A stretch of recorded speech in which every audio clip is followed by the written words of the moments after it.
Thank you very much. Thank you. Thank you very, very much. Thank you. Excuse me. Thank you for your patience, all of you. For those of you who celebrated Christmas, I hope you had a wonderful Christmas. Happy Hanukkah. And to everybody here, I know it's the middle of a holiday week, I understand. But I wish you all a very, very productive and happy New Year. Today I want to share candid thoughts about an issue which for decades has animated the foreign policy dialogue here and around the world, the Israeli-Palestinian conflict. Throughout his administration, President Obama has been deeply committed to Israel and its security, and that commitment has guided his pursuit of peace in the Middle East. This is an issue which all of you know I have worked on intensively during my time as Secretary of State for one simple reason: because the two-state solution is the only way to achieve a just and lasting peace between Israelis and Palestinians.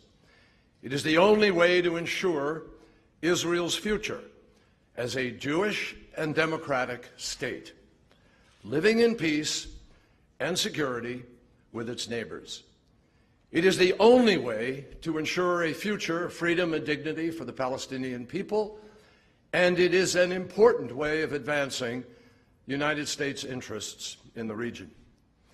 Now, I'd like to explain why that future is now in jeopardy and provide some context for why we could not, in good conscience, stand in the way of a resolution at the United Nations that makes clear that both sides must act now to preserve the possibility of peace. I'm also here to share my conviction that there is still a way forward if the responsible parties are willing to act. And I want to share practical suggestions for how to preserve and advance the prospects for the just and lasting peace that both sides deserve. So it is vital that we have an honest, clear-eyed conversation about the uncomfortable truths and difficult choices, because the alternative that is fast becoming the reality on the ground is in nobody's interest. Not the Israelis, not the Palestinians, not the region, and not the United States. Now, I want to stress that there is an important point here. My job, above all, is to defend the United States of America, to stand up for and defend our values and our interests in the world. And if we were to stand idly by and know that in doing so we are allowing a dangerous dynamic to take hold, which promises greater conflict and instability to a region in which we have vital interests, we would be derelict in our own responsibilities. Regrettably, some seem to believe that the U.S. friendship means the U.S. must accept any policy, regardless of our own interests, our own positions, our own words, our own principles, even after urging again and again that the policy must change. Friends need to tell each other the hard truths, and friendships require mutual respect. Israel's permanent representative to the United Nations, who does not support a two-state solution, said after the vote last week, quote, "It was to be expected that Israel's greatest ally would act in accordance with the values that we share and veto this resolution." I am compelled to respond today that the United States did, in fact, vote in accordance with our values, just as previous U.S. administrations have done at the Security Council before us. They fail to recognize that this friend, the United States of America, that has done more to support Israel than any other country, this friend that has blocked countless efforts to delegitimize Israel, cannot be true to our own values or even the stated democratic values of Israel.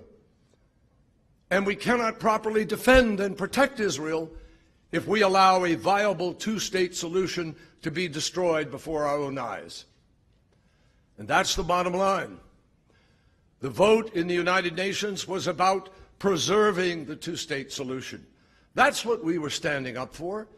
Israel's future as a Jewish and democratic state, living side by side in peace and security with its neighbors. That's what we are trying to preserve for our sake and for theirs. In fact, this administration has been Israel's greatest friend and supporter, with an absolutely unwavering commitment to advancing Israel's security and protecting its legitimacy. On this point, I want to be very clear. No American administration has done more for Israel's security than Barack Obama's. The Israeli Prime Minister himself has noted our, quote, unprecedented military intelligence cooperation. Our military exercises are more advanced than ever. Our assistance for Iron Dome has saved countless Israeli lives. We have consistently supported Israel's right to defend itself by itself, including during actions in Gaza that sparked great controversy. Time and again, we have demonstrated that we have Israel's back. We have strongly opposed boycotts, divestment campaigns, and sanctions targeting Israel in international fora, whenever and wherever its legitimacy was attacked, and we have fought for its inclusion across the UN system. In the midst of our own financial crisis and budget deficits, we repeatedly increased funding to support Israel. In fact, more than one-half of our entire global foreign military financing goes to Israel. And this fall, we concluded an historic $38 billion memorandum of understanding that exceeds any military assistance package the United States has provided to any country at any time. And that will invest in cutting-edge missile defense and sustain Israel's qualitative military edge for years to come. That's the measure of our support. This commitment to Israel's security is actually very personal for me. On my first trip to Israel as a young senator in 1986, I was captivated by a special country, one that I immediately admired and soon grew to love. Over the years, like so many others who are drawn to this extraordinary place, I have climbed Masada, swum in the Dead Sea, driven from one biblical city to another. I've also seen the dark side of Hezbollah's rocket storage facilities just across the border in Lebanon, walked through the exhibits of the hell of the Holocaust at Yad Vashem, stood on the Golan Heights, and piloted an Israeli jet over the tiny airspace of Israel, which would make anyone understand the importance of security to Israelis. Out of those experiences came a steadfast commitment to Israel's security that has never wavered for a single minute in my 28 years in the Senate or my 4 years as secretary. I've also often visited West Bank communities where I met Palestinians struggling for basic freedom and dignity amidst the occupation, passed by military checkpoints that can make even the most routine daily trips to work or school an ordeal, and heard from business leaders who could not get the permits that they needed to get their products to the market, and families who have struggled to secure permission just to travel for needed medical care. And I have witnessed firsthand the ravages of a conflict that has gone on for far too long. I've seen Israeli children in Sderot whose playgrounds had been hit by Katyusha rockets. I visited shelters next to schools in Kiryat Shimona. The kids had 15 seconds to get to after a warning siren went off. I've also seen the devastation of war in the Gaza Strip, where Palestinian girls in Isbat Abed Rabo played in the rubble of a bombed-out building. No children, Israeli or Palestinian, should have to live like that. So despite the obvious difficulties that I understood when I became Secretary of State, I knew that I had to do everything in my power to help end this conflict. And I was grateful to be working for President Obama, who was prepared to take risks for peace and was deeply committed to that effort. Like previous U.S. administrations, We have committed our influence and our resources to trying to resolve the Arab-Israeli conflict because, yes, it would serve American interests to stabilize a volatile region and fulfill America's commitment to the survival, security, and well-being of an Israel at peace with its Arab neighbors. Despite our best efforts over the years, the two-state solution is now in serious jeopardy.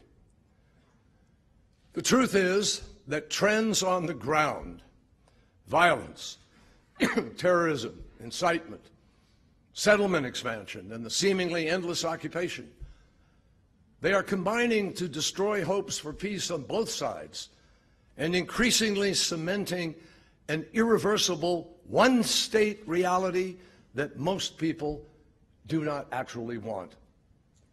Today, there are a similar number of Jews and Palestinians living between the Jordan River and the Mediterranean Sea. They have a choice. They can choose to live together in one state, or they can separate into two states. But here is a fundamental reality. If the choice is one state, Israel can either be Jewish or democratic. It cannot be both. And it won't ever really be at peace. Moreover, the Palestinians will never fully realize their vast potential in a homeland of their own with a one-state solution. Now, most on both sides understand this basic choice. And that is why it is important that polls of Israelis and Palestinians show that there is still strong support for the two-state solution, in theory. They just don't believe that it can happen. After decades of conflict, many no longer see the other side as people, only as threats and enemies. Both sides continue to push a narrative that plays to people's fears and reinforces the worst stereotypes, rather than working to change perceptions and build up belief in the possibility of peace. And the truth is, the extraordinary polarization in this conflict extends beyond Israelis and Palestinians. Allies of both sides are content to reinforce this with an us or you're with us or against us mentality, where too often anyone who questions Palestinian actions is an apologist for the occupation, and anyone who disagrees with Israel policy is cast as anti-Israel or even anti-Semitic. That's one of the most striking realities about the current situation. This critical decision about the future, one state or two states, is effectively being made on the ground every single day, despite the expressed opinion of the majority of the people. The status quo is leading towards one state and perpetual occupation. But most of the public either ignores it or has given up hope that anything can be done to change it. And with this passive resignation, the problem only gets worse, the risks get greater, and the choices are narrowed. This sense of hopelessness among Israelis is exacerbated by the continuing violence, terrorist attacks against civilians, and incitement, which are destroying belief in the possibility of peace. Let me say it again. There is absolutely no justification for terrorism, and there never will be. And the most recent wave of Palestinian violence has included hundreds of terrorist attacks in the past year, including stabbings, shootings, vehicular attacks, and bombings, many by individuals who have been radicalized by social media. Yet the murderers of innocents are still glorified on Fatah websites, including showing attackers next to Palestinian leaders following attacks. And despite statements by President Abbas and his party's leaders making clear their opposition to violence, too often they send a different message by failing to condemn specific terrorist attacks and naming public squares, streets, and schools after terrorists. President Obama and I have made it clear to the Palestinian leadership countless times publicly and privately, that all incitement to violence must stop. We have consistently condemned violence and terrorism, and even condemned the Palestinian leadership for not condemning it. Far too often, the Palestinians have pursued efforts to delegitimize Israel in international fora. We have strongly opposed these initiatives, including the recent wholly unbalanced and inflammatory UNESCO resolution regarding Jerusalem. And we have made clear our strong opposition to Palestinian efforts against Israel at the ICC, which only sets back the prospects for peace.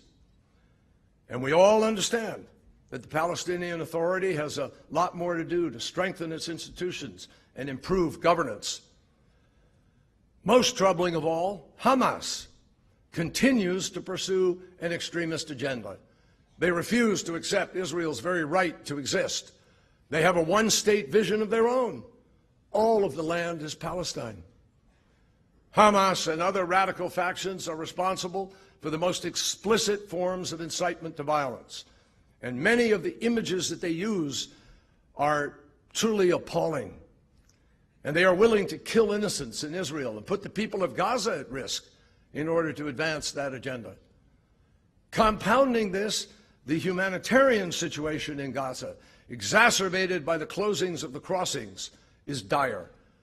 Gaza is home to one of the world's densest concentrations of people, enduring extreme hardships with few opportunities. 1.3 million people out of Gaza's population of 1.8 million are in need of daily assistance, food and shelter. Most have electricity less than half the time, and only 5% of the water is safe to drink. And yet, despite the urgency of these needs, Hamas and other militant groups continue to rearm and divert reconstruction materials to build tunnels, threatening more attacks on Israeli civilians that no government can tolerate. Now, at the same time, we have to be clear about what is happening in the West Bank. The Israeli Prime Minister publicly supports a two-state solution, but his current coalition is the most right-wing in Israeli history, with an agenda driven by the most extreme elements. The result is that policies of this government, which the Prime Minister himself just described as more committed to settlements than any in Israel's history, are leading in the opposite direction. They're leading towards one state. In fact, Israel has increasingly consolidated control over much of the West Bank for its own purposes, effectively reversing the transitions to greater Palestinian civil authority that were called for by the Oslo Accords. I don't think most people in Israel, and certainly in the world, have any idea how broad and systematic the process has become. But the facts speak for themselves.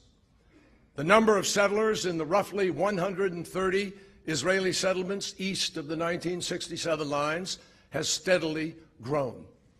The settler population in the West Bank alone, not including East Jerusalem, has increased by nearly 270,000 since Oslo, including 100,000 just since 2009, when President Obama's term began. There's no point in pretending that these are just in large settlement blocks. Nearly 90,000 settlers are living east of the separation barrier that was created by Israel itself, in the middle of what, by any reasonable definition, would be the future Palestinian state. And the population of these distant settlements has grown by 20,000 just since 2009. In fact, just recently, the government approved a significant new settlement well east of the barrier, closer to Jordan than to Israel. What does that say to Palestinians in particular, but also to the United States and the world about Israel's intentions? Let me emphasize, this is not to say that the settlements are the whole or even the primary cause of this conflict. Of course they are not. Nor can you say that if the settlements were suddenly removed, you'd have peace without a broader agreement. You would not. And we understand that in a final status agreement, certain settlements would become part of Israel to account for the changes that have taken place over the last 49 years. We understand that, including the new demographic realities that exist on the ground. They would have to be factored in. But if more and more settlers are moving into the middle of Palestinian areas, it's going to be just that much harder to separate, that much harder to imagine transferring sovereignty. And that is exactly the outcome that some are purposefully accelerating. Let's be clear. Settlement expansion has nothing to do with Israel's security. Many settlements actually increase the security burden on the Israeli Defense Forces. And leaders of the settler movement are motivated by ideological imperatives that entirely ignore legitimate Palestinian aspirations. Among the most troubling illustrations of this point has been the proliferation of settler outposts that are illegal under Israel's own laws. They're often located on private Palestinian land and strategically placed in locations that make two states impossible. There are over 100 of these outposts, and since 2011, nearly one-third of them have been or are being legalized, despite pledges by past Israeli governments to dismantle many of them. Now leaders of the settler movement have advanced unprecedented new legislation that would legalize most of those outposts. For the first time, it would apply Israeli domestic law to the West Bank rather than military law, which is a major step towards the process of annexation. When the law passed first reading in the Israeli parliament, in the Knesset, one of the chief proponents said proudly, and I quote, "Today, the Israeli Knesset moved from heading towards establishing a Palestinian state towards Israeli sovereignty in Judea and Samaria." Even the Israeli Attorney General has said that the draft law is unconstitutional and a violation of international law. Now, you may hear from advocates that the settlements are not an obstacle to peace because the settlers who don't want to leave can just stay in Palestine, like the Arab Israelis who live in Israel. But that misses a critical point, my friends. The Arab Israelis are citizens of Israel, subject to Israel's law. Does anyone here really believe that the settlers will agree to submit to Palestinian law in Palestine? Likewise, some supporters of the settlements argue that the settlers could just stay in their settlements and remain as Israeli citizens in their separate enclaves in the middle of Palestine, protected by the IDF. Well, there are over 80 settlements east of the separation barrier, many located in places that would make a contiguous Palestinian state impossible.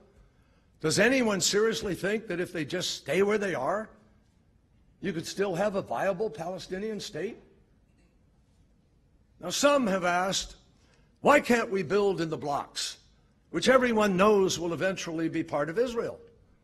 Well, the reason building there or anywhere else in the West Bank now results in such pushback is that the decision of what constitutes a block is being made unilaterally by the Israeli government, without consultation, without the consent of the Palestinians, and without granting the Palestinians a reciprocal right to build in what will be, by most accounts, part of Palestine.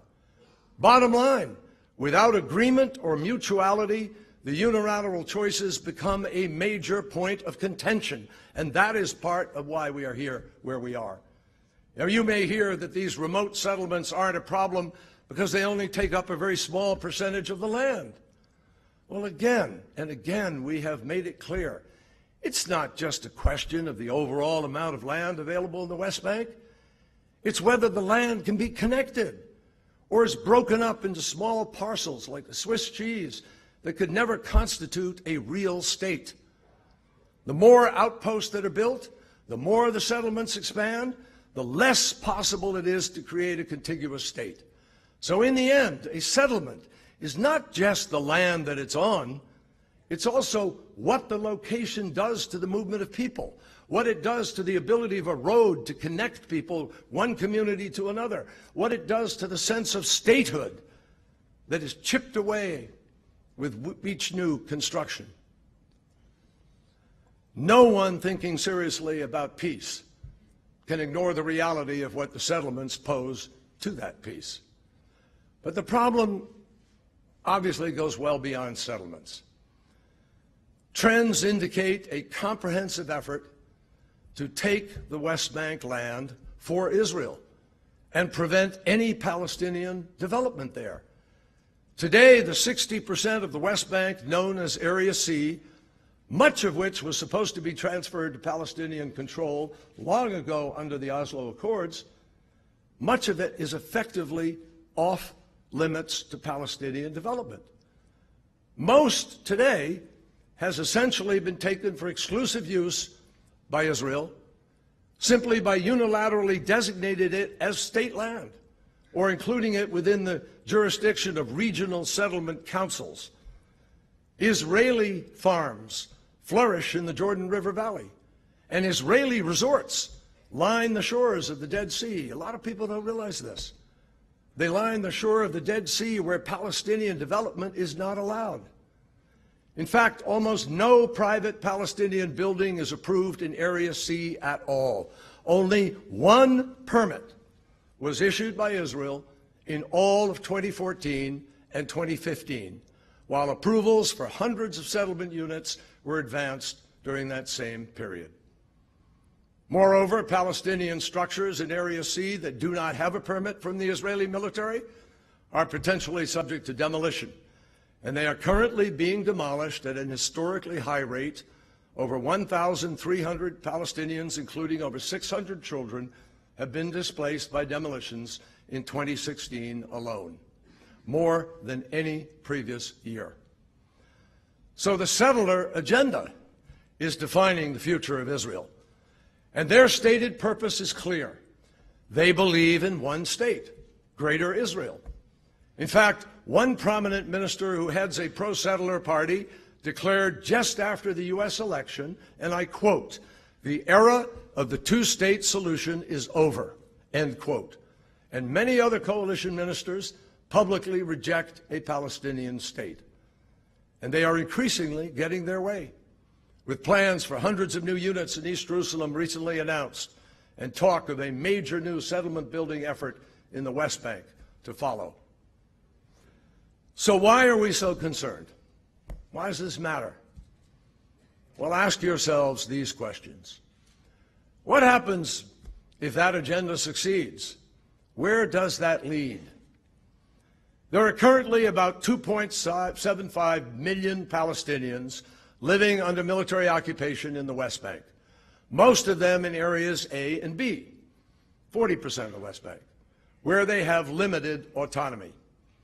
They are restricted in their daily movements by a web of checkpoints and unable to travel into or out of the West Bank without a permit from the Israelis.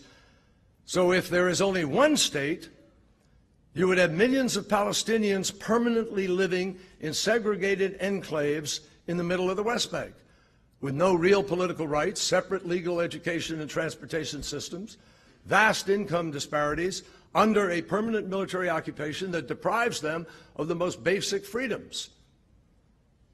Separate and unequal is what you would have.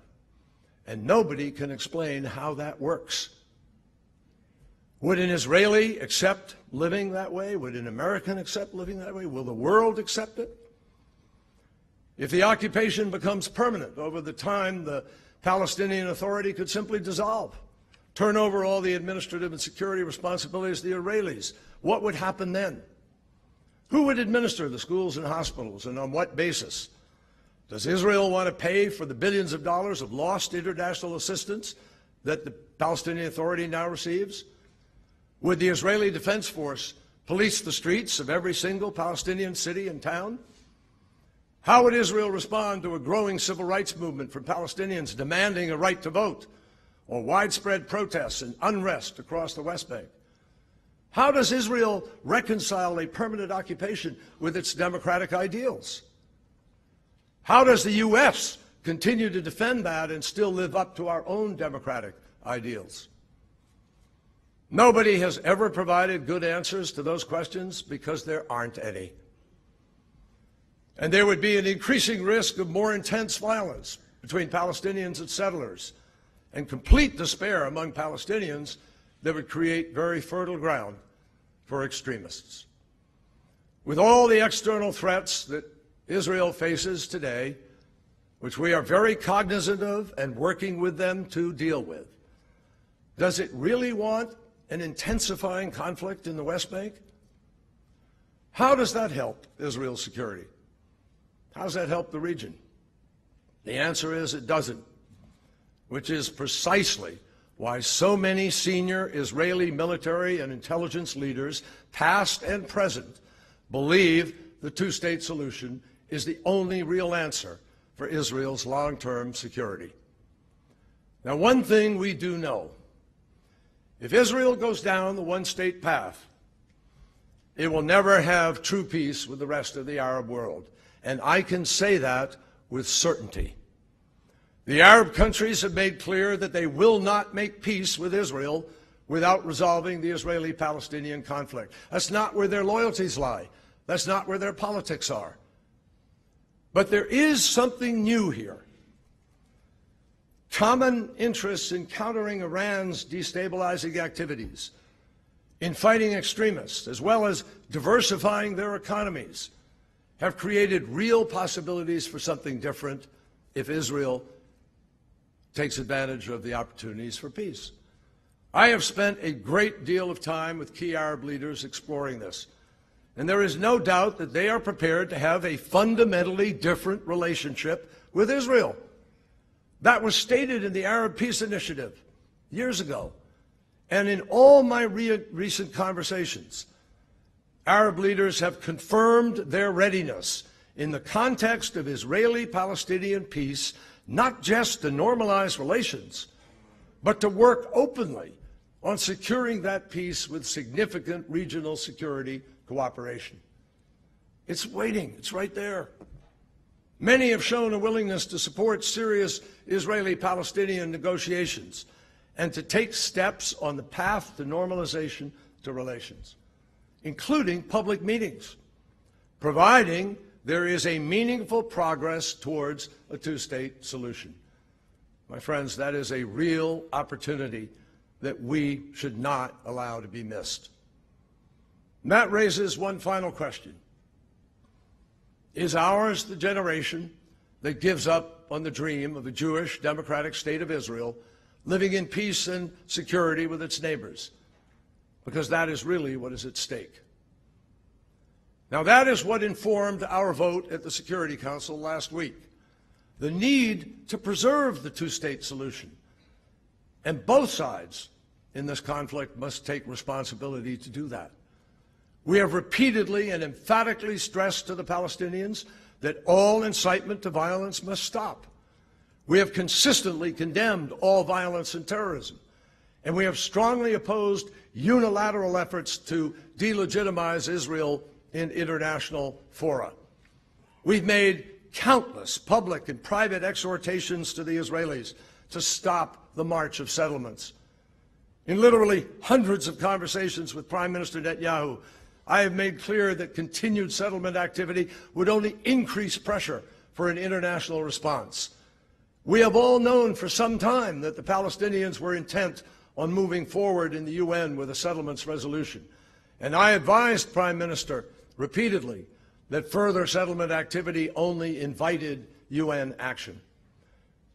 Yet the settlement activity just increased, including advancing the unprecedented legislation to legalize settler outposts that the Prime Minister himself reportedly warned could expose Israel to action at the Security Council and even international prosecution before deciding to support it.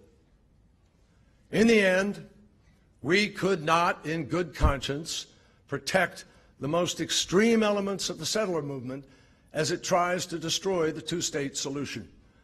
We could not, in good conscience, turn a blind eye to Palestinian actions that fan hatred and violence. It is not in U.S. interest to help anyone on either side create a unitary state. Now, we may not be able to stop them, but we cannot be expected to defend them. And it is certainly not the role of any country to vote against its own policies. That is why we decided not to block the UN resolution that makes clear both sides have to take steps to save the two-state solution while there is still time. And we did not take this decision lightly. The Obama administration has always defended Israel against any effort at the UN and any international fora or biased and one-sided resolutions that seek to undermine its legitimacy or security. And that has not changed. Didn't change with this vote.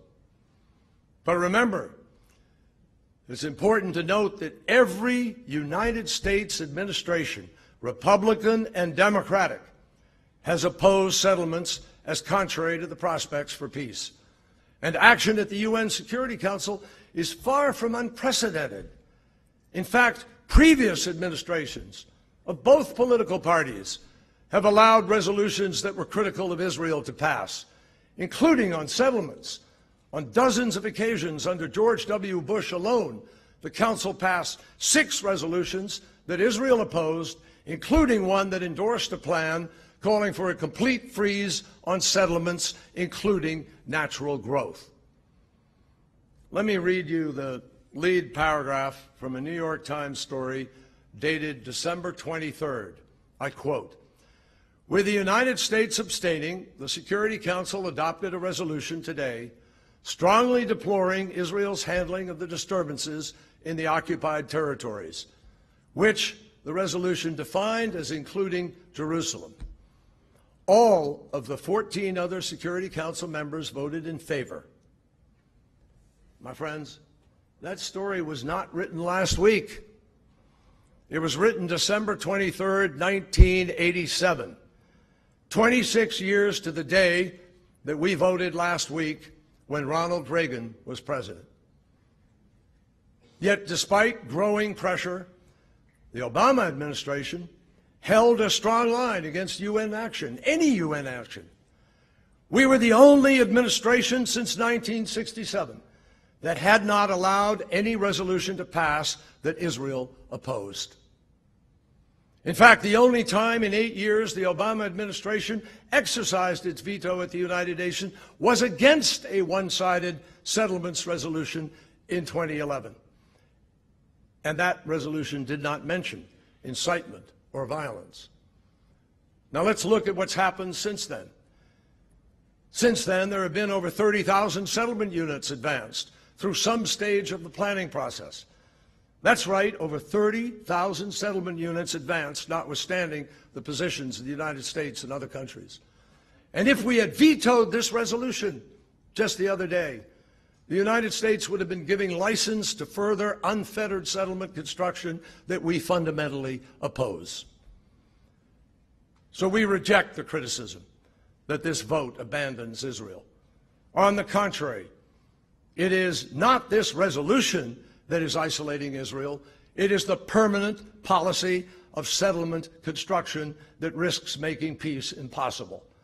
And virtually every country in the world other than Israel opposes settlements. That includes many of the friends of Israel, including the United Kingdom, France, Russia, all of whom voted in favor of the settlements resolution in 2011 that we vetoed, and again this year, along with every other member of the Council. In fact, this resolution simply reaffirms statements made by the Security Council on the legality of settlements over several decades. It does not break new ground. In 1978, the State Department legal advisor advised the Congress of his conclusion that Israel's government, the Israeli government's program of establishing civilian settlements in the occupied territory is inconsistent with international law. And we see no change since then to affect that fundamental conclusion. Now, you may have heard that some criticize this resolution for calling East Jerusalem occupied territory. But to be clear, there was absolutely nothing new in last week's resolution on that issue. It was one of a long line of Security Council resolutions that included East Jerusalem as part of the territories occupied by Israel in 1967, and that includes resolutions passed by the Security Council under President Reagan and President George H.W. Bush. And remember that every U.S. administration since 1967, along with the entire international community, has recognized East Jerusalem as among the territories that Israel occupied in the Six-Day War. Now, I want to stress this point. We fully respect Israel's profound historic and religious ties to the city and to its holy sites. We've never questioned that. This resolution in no manner prejudges the outcome of permanent status negotiations on East Jerusalem, which must, of course, reflect those historic ties and the realities on the ground. That's our position. We still support it. We also strongly reject the notion that somehow the United States was the driving force behind this resolution. The Egyptians and Palestinians had long made clear to all of us, to all of the international community, their intention to bring a resolution to a vote before the end of the year. And we communicated that to the Israelis, and they knew it anyway. The United States did not draft or originate this resolution, nor did we put it forward. It was drafted by Egypt. It was drafted and, I think, introduced by Egypt, which is one of Israel's closest friends in the region, in coordination with the Palestinians and others. And during the time of the process, as it went out, we made clear to others, including those on the Security Council, that it was possible that if the resolution were to be balanced and it were to include references to incitement and to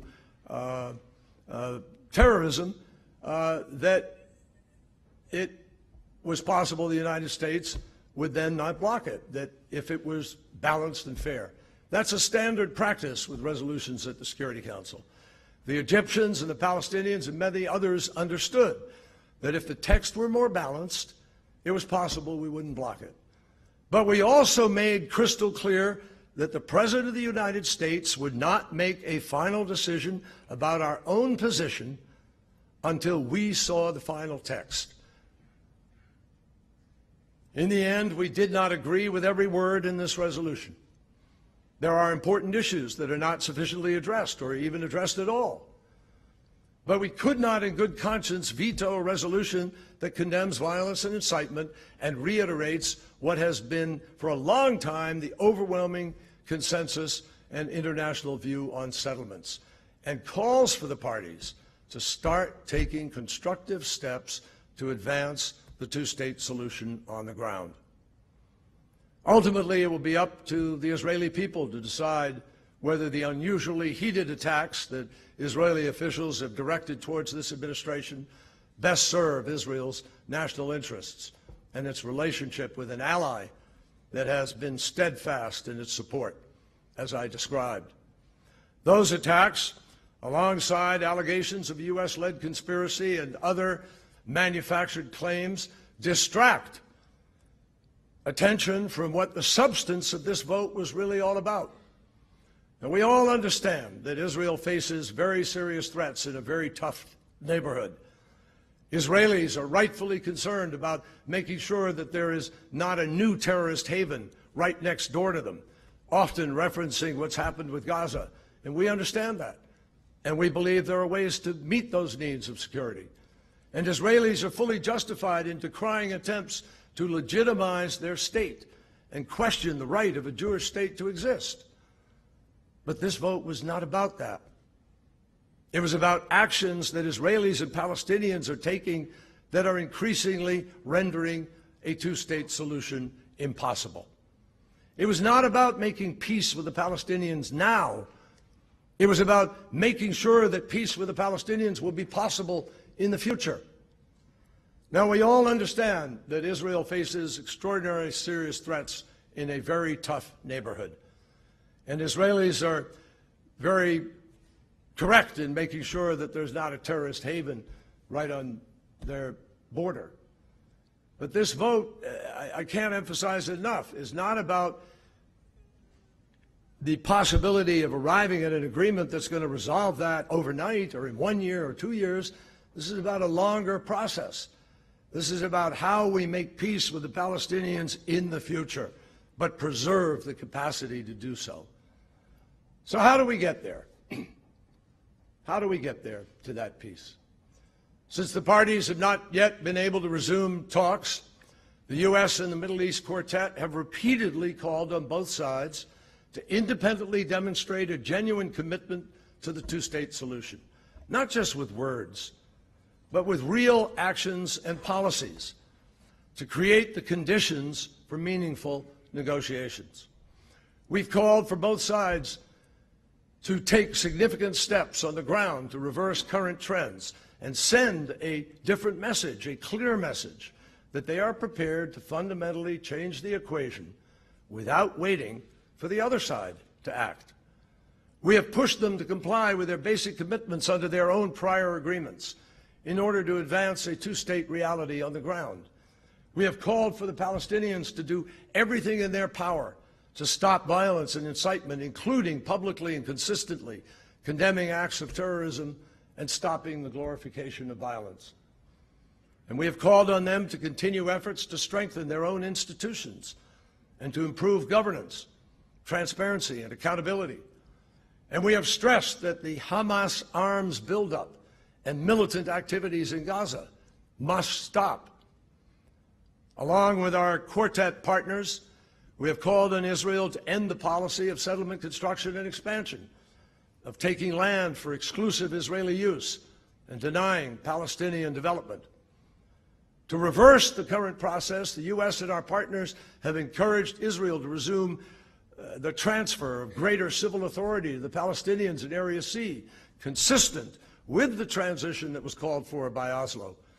And we have made clear that significant progress across a range of sectors, including housing, agriculture, and natural resources, can be made without negatively impacting Israel's legitimate security needs.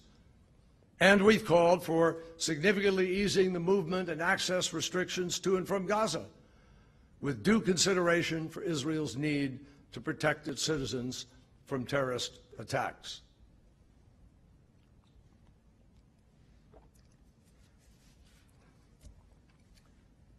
So let me stress here again, none of the steps that I just talked about would negatively impact Israel's security. Let me also emphasize, this is not about offering limited economic measures that perpetuate the status quo. We're talking about significant steps that would signal real progress towards creating two states. That's the bottom line. If we're serious about the two-state solution, it's time to start implementing it now. Advancing the process of separation now in a serious way could make a significant difference in saving the two-state solution and in building confidence in the citizens of both sides that peace is indeed possible. And much progress can be made in advance of negotiations that can lay the foundation for negotiations, as contemplated by the Oslo process.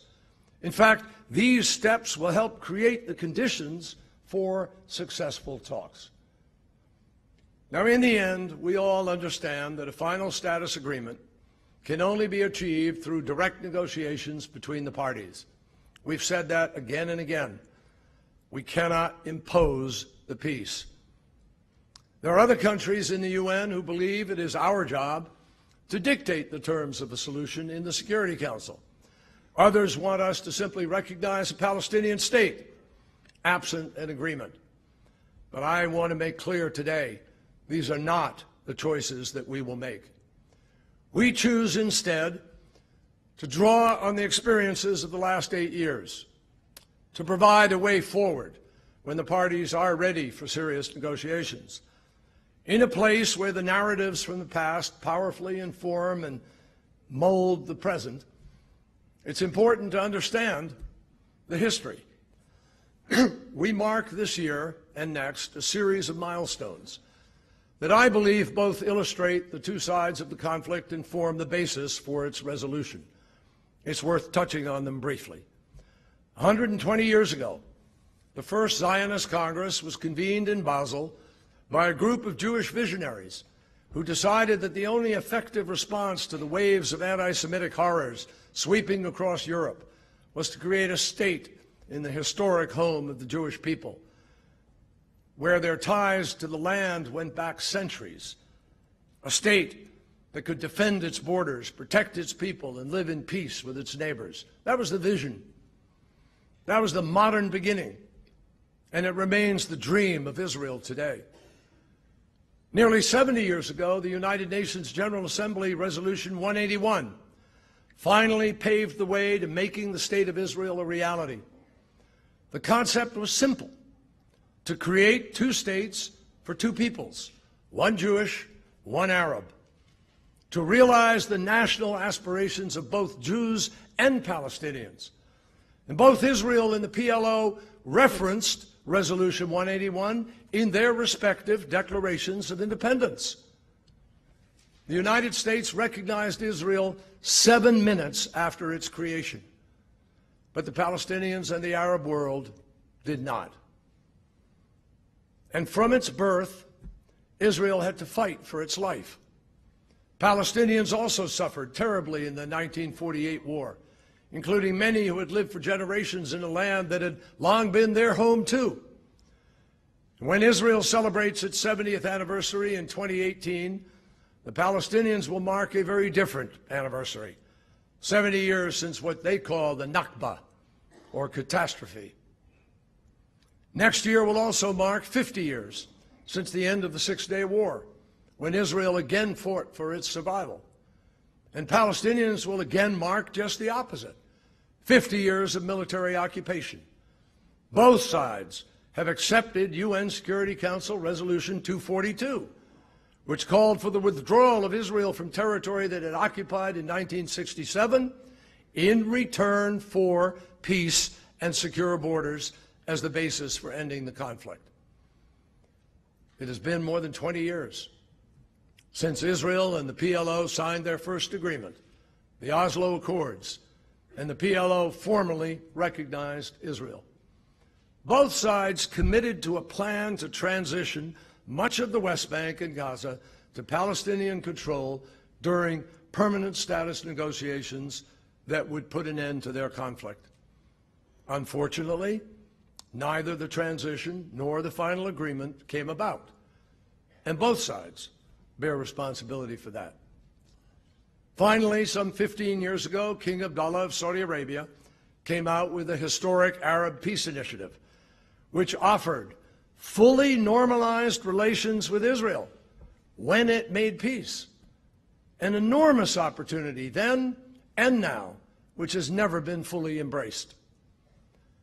That history was critical to our approach to trying to find a way to resolve the conflict. And based on my experience with both sides over the last 4 years, including the 9 months of formal negotiations, the core issues can be resolved if there is leadership on both sides committed to finding a solution. In the end, I believe the negotiations did not fail because the gaps were too wide, but because the level of trust was too low. Both sides were concerned that any concessions would not be reciprocated and would come at too great a political cost. And the deep public skepticism only made it more difficult for them to be able to take risks. In the countless hours that we spent working on a detailed framework, we worked through numerous formulations and developed specific bridging proposals. And we came away with a clear understanding of the fundamental needs of both sides. In the past 2.5 years, I have tested ideas with regional and international stakeholders, including our quartet partners. And I believe what has emerged from all of that is a broad consensus on balanced principles that would satisfy the core needs of both sides. President Clinton deserves great credit for laying out extensive parameters designed to bridge gaps in advanced final status negotiations 16 years ago. Today, with mistrust too high to even start talks, we're at the opposite end of the spectrum. Neither side is willing to even risk acknowledging the other's bottom line. And more negotiations that do not produce progress will only reinforce the worst fears. Now, everyone understands that negotiations would be complex and difficult, and nobody can be expected to agree on the final result in advance.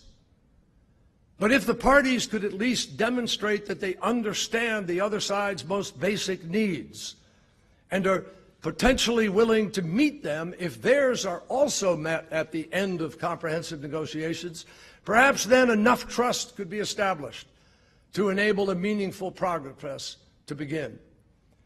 It is in that spirit that we offer the following principles: not to prejudge or impose an outcome, but to provide a possible basis for serious negotiations when the parties are ready. Now, individual countries may have more detailed policies on these issues, as we do, by the way. But I believe there is a broad consensus that a final status agreement that could meet the needs of both sides would do the following. Principle number one: provide for secure and recognized international borders between Israel and a viable and contiguous Palestine, negotiated based on the 1967 lines with mutually agreed equivalent swaps. Resolution 242, which has been enshrined in international law for 50 years, provides for the withdrawal of Israel from territory it occupied in 1967 in return for peace with its neighbors and secure and recognized borders. It has long been accepted by both sides, and it remains the basis for an agreement today. As Secretary, one of the first issues that I worked out with the Arab League was their agreement that the reference in the Arab Peace Initiative to the 1967 lines would from now on include the concept of land swaps, which the Palestinians have acknowledged. And this is necessary to reflect practical realities on the ground and mutually agreed equivalent swaps that will ensure that the agreement is fair to both sides. There is also broad recognition of Israel's need to ensure that the borders are secure and defensible, and that the territory of Palestine is viable and contiguous. Virtually everyone that I have spoken to has been clear on this principle as well. No changes by Israel to the 1967 lines will be recognized by the international community unless agreed to by both sides. Principle 2, fulfill the vision of the UN General Assembly Resolution 181 of 2 states for 2 peoples, one Jewish and one Arab, with mutual recognition and full equal rights for all their respective citizens. This has been the fundamental foundational principle of the 2-state solution from the beginning, creating a state for the Jewish people and a state for the Palestinian people where each can achieve their national aspirations. And Resolution 181 is incorporated into the foundational documents of both the Israelis and Palestinians. Recognition of Israel as a Jewish state has been the U.S. position for years, and based on my conversations in these last months, I am absolutely convinced that many others are now prepared to accept it as well, provided the need for a Palestinian state is also addressed. We also know that there are some 1.7 million Arab citizens who call Israel their home and must now and always be able to live as equal citizens, which makes this a difficult issue for Palestinians and others in the Arab world. That's why it is so important that in recognizing each other's homeland, Israel for the Jewish people and Palestine for the Palestinian people, both sides reaffirm their commitment to upholding full equal rights for all of their respective citizens. Principle number 3, provide for a just agreed, fair, and realistic solution to the Palestinian refugee issue, with international assistance that includes compensation, options and assistance in finding permanent homes, acknowledgement of suffering, and other measures necessary for a comprehensive resolution consistent with two states for two peoples. The plight of many Palestinian refugees is heartbreaking, and all agree that their needs have to be addressed. As part of a comprehensive resolution, they must be provided with compensation, their suffering must be acknowledged, and there will be a need to have options and assistance in finding permanent homes. The international community can provide significant support and assistance. I know we are prepared to do that, including in raising money to help ensure the compensation and other needs of the refugees are met. And many have expressed a willingness to contribute to that effort, particularly if it brings peace. But there is a general recognition that the solution must be consistent with two states for two peoples and cannot affect the fundamental character of Israel. Principle 4, provide an agreed resolution for Jerusalem as the internationally recognized capital of the two states and protect and assure freedom of access to the holy sites consistent with the established status quo.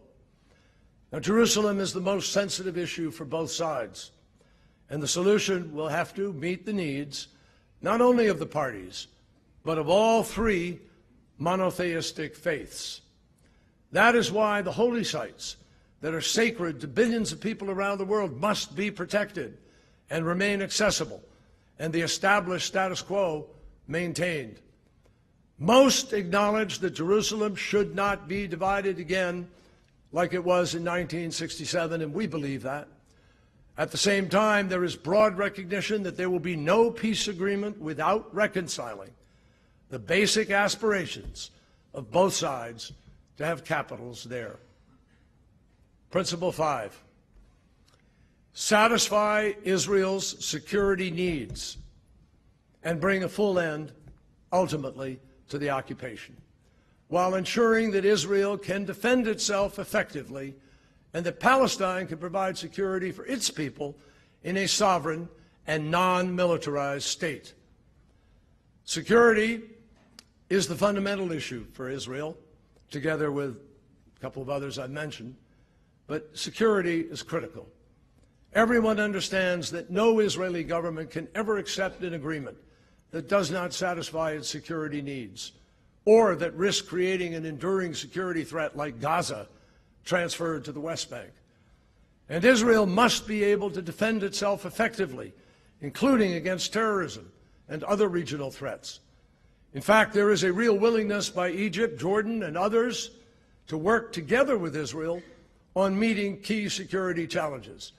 And I believe that those collective efforts, including close coordination on border security, intelligence sharing, joint cooperations, joint operation, can all play a critical role in securing the peace. At the same time, fully ending the occupation is the fundamental issue for the Palestinians. They need to know that the military occupation itself will really end after an agreed transitional process. They need to know they can live in freedom and dignity in a sovereign state while providing security for their population, even without a military of their own. This is widely accepted as well. And it is important to understand there are many different ways without occupation for Israel and Palestine and Jordan and Egypt and the United States and others to cooperate in providing that security. Now, balancing those requirements was among the most important challenges that we faced in the negotiations. But it was one where the United States has the ability to provide the most assistance.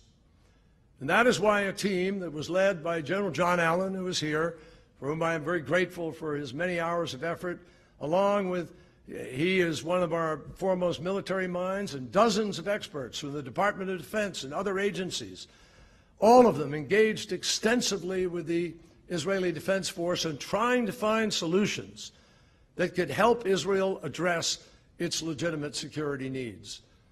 They developed innovative approaches to creating unprecedented, multi-layered border security, enhancing Palestinian capacity, enabling Israel to retain the ability to address threats by itself, even when the occupation had ended. General Allen and his team were not suggesting one particular outcome or one particular timeline, nor were they suggesting that technology alone would resolve these problems. They were simply working on ways to support whatever the negotiators agreed to. And they did some very impressive work that gives me total confidence that Israel's security requirements can be met. Principle 6. End the conflict and all outstanding claims, enabling normalized relations and enhanced regional security for all, as envisaged by the Arab Peace Initiative. It is essential for both sides that the final status agreement resolves all the outstanding issues and finally brings closure to this conflict so that everyone can move ahead to a new era of peaceful coexistence and cooperation.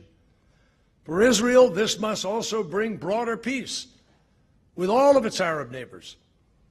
That is the fundamental promise of the Arab Peace Initiative, which key Arab leaders have affirmed in these most recent days.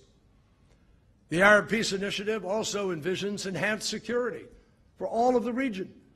It envisages Israel being a partner in those efforts when peace is made. This is the area where Israel and the Arab world are looking at perhaps the greatest moment of potential transformation in the Middle East since Israel's creation in 1948. The Arab world faces its own set of security challenges. With Israeli-Palestinian peace, Israel, the United States, Jordan, Egypt, together with the GCC countries, would be ready and willing to define a new security partnership for the region that would be absolutely groundbreaking. So, ladies and gentlemen, that's why it is vital that we all work to keep open the possibility of peace, that we not lose hope in the two-state solution, no matter how difficult it may seem, because there really is no viable alternative.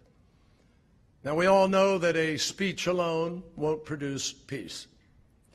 But based on over 30 years of experience and the lessons from the past 4 years, I have suggested, I believe, and President Obama has signed on to and believes in, a path that the parties could take. Realistic steps on the ground now, consistent with the parties' own prior commitments, that will begin the process of separating into two states, a political horizon to work towards, to create the conditions for a successful final status talk, and a basis for negotiations that the parties could accept to demonstrate that they are serious about making peace. We can only encourage them to take this path. We cannot walk down it for them. But if they take these steps, peace would bring extraordinary benefits in enhancing the security and the stability and the prosperity of Israelis, Palestinians, all of the nations of the region. The Palestinian economy has amazing potential in the context of independence, with major private sector investment possibilities and a talented, hungry, eager to work young workforce. Israel's economy could enjoy unprecedented growth as it becomes a regional economic powerhouse, taking advantage of the unparalleled culture of innovation and trading opportunities with new Arab partners. Meanwhile, security challenges could be addressed by an entirely new security arrangement in which Israel cooperates openly with key Arab states. That is the future that everybody should be working for.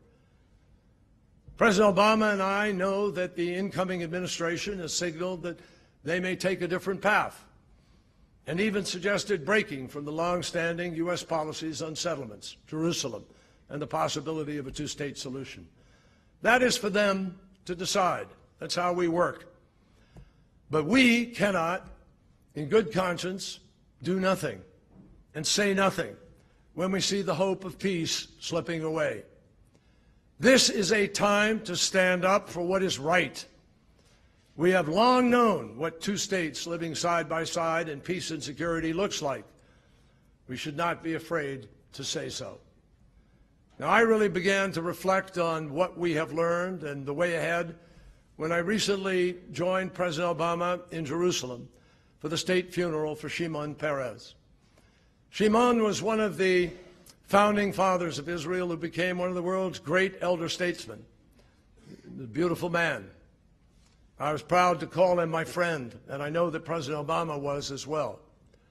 And I remember the first time that I saw Shimon in person, standing on the White House lawn for the signing of the historic Oslo Accords. And I thought about the last time at an intimate, one-on-one Shabbat dinner, just a few months before he died, when we toasted together to the future of Israel and to the peace that he still so passionately believed in for his people. He summed it up simply and eloquently as only Shimon could. Quote, "The original mandate gave the Palestinians 48%. Now it's down to 22%. I think 78% is enough for us." As we laid Shimon to rest that day, many of us couldn't help but wonder if peace between Israelis and Palestinians might also be buried along with one of its most eloquent champions. We cannot let that happen.